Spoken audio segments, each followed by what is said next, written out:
Fala turma, tudo bem? Bom, deixa eu dar uma dica para vocês. Para você, tá, que é empresário de CFC, atualmente a portaria do Detran de São Paulo 325, que está em vigor, né, que substituiu a 101, ela foi muito compilada, né? Então ela foi muito reduzida em relação a artigos. No entanto, ela repetiu basicamente as mesmas exigências e faz menção à resolução 789 do CONTRAN, na sua grande maioria. Porém, existe uma exigência lá que muitos de vocês ainda não estão acostumados, porque é uma exigência que não existia, tá? Quando você precisa, então vamos lá, vamos diretamente a essa exigência. Quando você precisa fazer uma alteração no seu contrato social para admitir um sócio ou para excluir um sócio, tá? Antigamente, como você fazia? Mandava para a junta comercial e simplesmente fazia alteração e enviava o contrato alterado, comunicando essa alteração realizada ao Detran. Era simples assim: faça a alteração, comunique ao Detran que foi feita a alteração. No entanto, com a 325 vocês têm que ficar atentos. Por quê?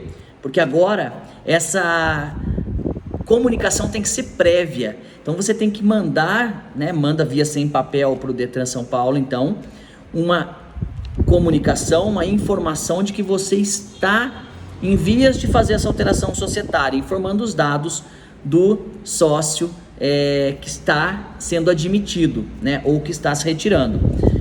No meu ponto de vista, a grande questão aí é para ele analisar o sócio que está sendo admitido e não o que está se retirando. Mas a portaria não faz diferenciação em relação a se está ou não entrando ou saindo na sociedade.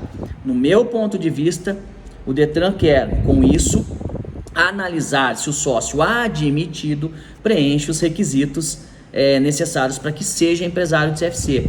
Existe uma série de requisitos, por exemplo, uma delas é que a pessoa, o sócio do CFC, não tenha sido cassado nos últimos 5 anos. Isso é um requisito objetivo. Então, quando você manda para o Detran o nome do sócio que vai entrar, muito provavelmente eles vão pesquisar ali se aquela pessoa já sofreu esse tipo de punição, cassação de credenciamento, tá? Não é cassação de CNH que a gente está falando, cassação de credenciamento. De repente ele já teve um CFC e o seu CFC foi descredenciado por alguma infração, o Detran vai detectar isso nessa análise e vai te responder o seguinte, ó: essa pessoa não pode compor o quadro societário dessa sua empresa.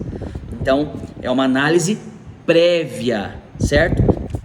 Evitem problemas administrativos, tá? Não façam alterações contratuais antes de cumprir essa exigência de comunicar previamente. Uma nova exigência que nós temos que nos adaptar para não termos problema com relação ao Detran. Mas Alex, qual que é a consequência se eu não fizer isso?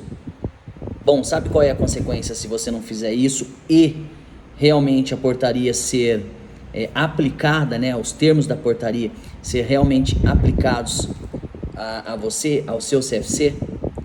Uma suspensão do seu credenciamento por até 60 dias. Isso mesmo.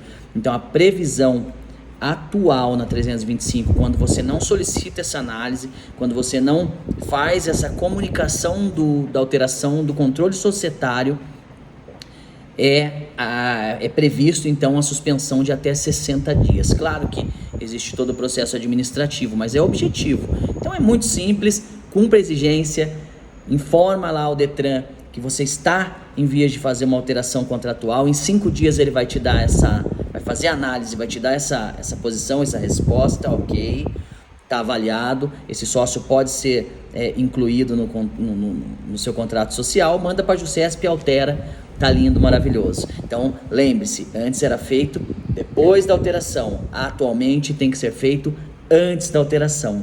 Se você gostou dessa dica, repassa para os seus amigos para evitar exatamente que ele também sofra um processo administrativo sem ter necessidade, né?